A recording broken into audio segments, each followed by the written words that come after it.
देखिए, भारत सरकार नरेंद्र मोदी जी के नेतृत्व में किसानों के प्रति हमेशा से प्रतिबद्ध रही है और उनकी समस्याओं को संवेदनशीलता के साथ चर्चा करना, निराकरण करना, यह सरकार का हमेशा उद्देश्य रहा है। कृषि सुधार बिल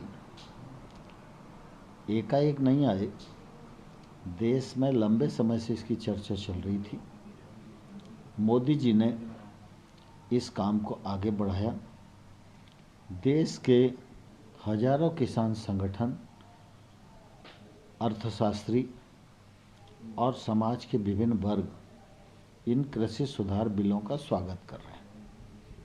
कुछ लोग हैं जो इनका विरोध कर रहे हैं, लेकिन हम लोकतांत्रिक देश हैं, इसलिए हमारे देश में किसान हो या नागरिक हो, अगर उसके मन में किसी प्रकार का संशय है तो उसको निकालना और उसका समाधान करना, ये सरकार अपना दायित्व समझती है। और इसलिए आंदोलनकारी किसान यूनियन से सरकार ने 11 दौर की बातचीत की और 11 दौर में उनकी चर्चा में जो समझ में आया कि जहां उनको अड़चन हो सकती है, आपत्ति हो सकती है, उन सब विषयों को चिन्हित करके उन पर चर्चा करने, संशोधन करने इसका प्रस्ताव भी दिया। और बाद में 1.5 साल तक इन कानूनों को स्थगित रखकर समिति बने, वो समिति कानूनों पर भी चर्चा करे, एमएसपी पर भी चर्चा करे और समिति की जब रिपोर्ट आए तो सरकार उस पर विचार करे। मैं समझता हूँ यह प्रस्ताव देश भर में सराहा गया, लेकिन किसान यूनियंस ने इस प्रस्ताव को निरस्त कर दिया बिना कोई भी कारण बताए। हम सब इस बात को जानते हैं कि कोई भी आंदोलन 2 स्थितियों में चलता है। जब आंदोलनकारी की डिमांड पर सरकार चर्चा करने को तैयार ना हो। सरकार खुले मन से 11 दौर की चर्चा कर चुकी है, आज भी सरकार चर्चा करने के लिए तैयार है। किसानों को हमने कहा था कि आपका क्या प्रस्ताव है, हमारे प्रस्ताव को निरस्त करने के बाद आप वो प्रस्ताव लेकर आइए और हम उस प्रस्ताव पर भी चर्चा करेंगे। आम तौर पर जब चर्चा चल रही होती है तो आंदोलन नहीं होता। आंदोलन ऐसे समय पे स्थगित किया जाता है और फिर कमेटी चर्चा करे, चर्चा में के बाद वो रास्ता न निकले जो रास्ता यूनियन चाहती हैं, उसके बाद आंदोलन का ऐलान हो सकता है।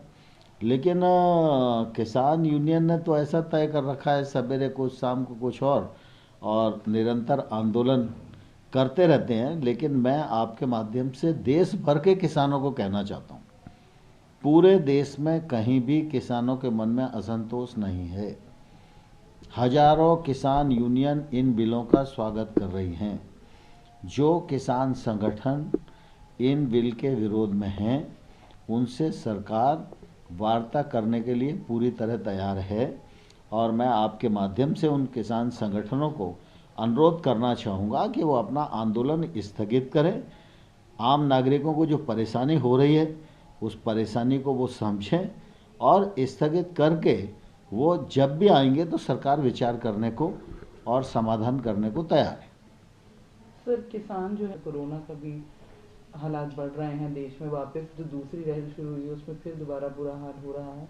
मास्क लगा नहीं रहे हैं, तो आप कहीं ना कहीं ये बात भी चिंता के विषय के तौर से देख रहे हैं कि जिस हिसाब से वहाँ पे इतने लोग हैं तो वो ज़्यादा बड़ा विस्फोट टाइप का हो सकता है। जब चर्चा के दौर चल रहे थे उस समय भी मैंने अनेक बार मीडिया के माध्यम से भी, यूनियन के नेताओं को खुद चर्चा के दौरान भी ये आग्रह किया था कि इस आंदोलन में जो हमारे बुजुर्ग लोग हैं और बच्चे हैं, उनको घर जाने के लिए कहना चाहिए, क्योंकि कोविड का संकट भी है, मौसम की भी प्रतिकूलता उस समय थी और आज फिर कोविड का दूसरा दौर चालू हो गया है। पूरा देश इसके कारण चिंतित है और मैं समझता हूँ कोविड प्रोटोकॉल का पालन पूरा देश भी कर रहा है, पूरी दुनिया भी कर रही है। इसलिए इस प्रोटोकॉल का पालन किसान यूनियन को, किसानों को भी करना चाहिए और उनकी ज़िंदगी हम सबके लिए ज़्यादा महत्वपूर्ण है। और इसलिए मैं आपके माध्यम से कहना चाहूँगा, कोविड के संकट को दृष्टिगत रखते हुए आंदोलन को स्थगित करें और सरकार चर्चा करने के लिए तैयार है। जब भी आएंगे हम चर्चा उनसे करेंगे।